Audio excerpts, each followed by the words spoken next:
ಇಲ್ಲಿ ನೋಡಿ, ಈ ಕಾಯ್ದಿಟ್ಟ ಅರಣ್ಯದಲ್ಲಿ ಎಲ್ಲ ಮರ ಗಿಡಗಳು ಎಲೆ ಉದುರ್ಯಾವ. ಇದು ಯಾವ ರೀತಿ ಕಾಣ್ತಂದ್ರೆ, ಎಷ್ಟೋ ವರ್ಷ ಮಳೆ ಹೋಗಿ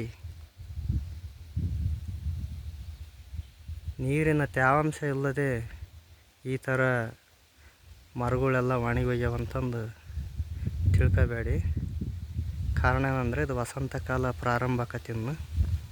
ಹಾಗಾಗಿ ಎಲೆಗಳೆಲ್ಲ ಉದುರಿ ಹೊಸ ಚಿಗುರು ಮುಗುಳ್ನಾಗೆ ಚಿಗುರು ಬರ್ತಕ್ಕಂಥದ್ದು. ನೋಡಿ, ಇಲ್ಲಿ ಈ ಗಿಡ ಅಲ್ಲ ಹೊಸ ಚಿಗುರು ಬಂದುಬಿಡೈತಿ. ಇನ್ನೊಂದು 20 ದಿವಸ ಹೋದ್ರೆ ಈ ಗಿಡ ಅಥವಾ ಈ ಮರದಡಿ ಮನಿಕಂದ್ರೆ ನೆಮ್ಮದಿಯಿಂದ ನಿದ್ದೆ ಬರ್ತೈತಿ. ಇದರಂತೆ ಮಾರ್ಚ್ 25 ಒಳಗಾಗಿ ಇಡೀ ಅರಣ್ಯವೇ ಹೊಸ ಹಳೆ ಬೇರು ಹೊಸ ಚಿಗುರು ಬರ್ತೈತಿ. ಅದೇ ವಸಂತ ಕಾಲ. ಅರಣ್ಯ ಉಳಿಸಿದ್ರೆ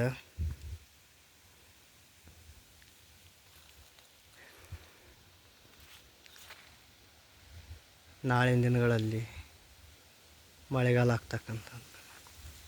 ಪರಿಸರನೇ ಇಲ್ಲದ ಬಳಕೆಯಲ್ಲೇ ಮಳೆ ತಡ್ತೈತಿ.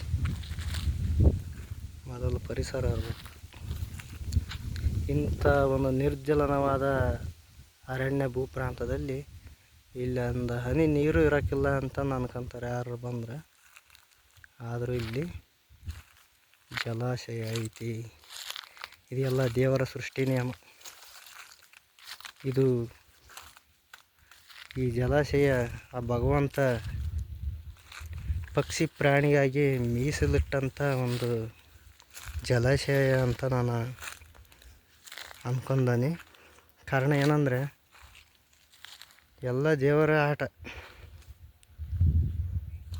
ಇಲ್ಲಿ ಜಲಾಶಯದಲ್ಲಿ ನೀರೈತಿ.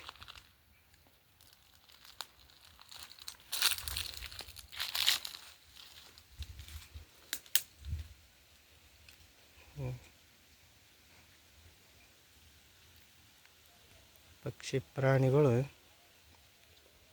ಇಲ್ಲಿ ಬಂದು ನೀರು ಕುಡ್ದು ಹೋಕ್ಕವು.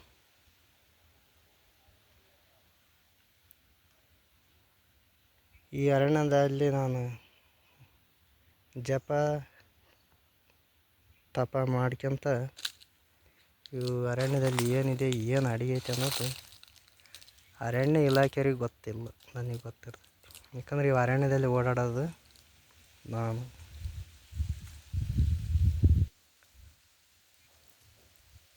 ಈ ಜಲಾಶಯ ಅಷ್ಟು ಸುಲಭವಾಗಿ ಬತ್ತಲ್ಲ.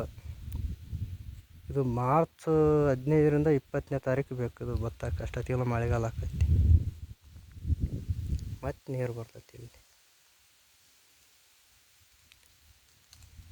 ಹೆಚ್ಚಿನ ಮಳೆಗಾಲದಾಗ ಇಲ್ಲಿ ಅಪಾಯಕಾರಿ ಇಲ್ಲಿ ಮನುಷ್ಯರು ಬರಬಾರ್ದು.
ಈ ಜಲಾಶಯ ಬತ್ತಿಂದೆ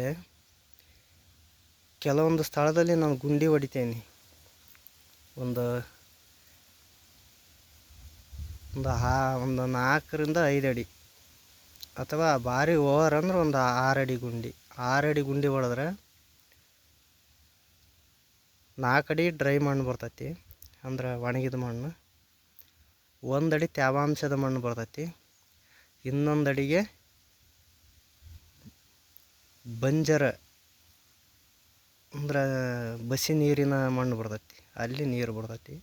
ಆ ನೀರು ಬಂದಾಗ ಆ ಗುಂಡಿ ಹೊಡೆದು ಹೋಗ್ಬಿಟ್ರೆ ಸಾಕು, ಬೆಳ್ಕರ್ತಿಗಿನ ಅಲ್ಲೆಲ್ಲ ನೀರು ನಿಂತಿರ್ತೈತಿ.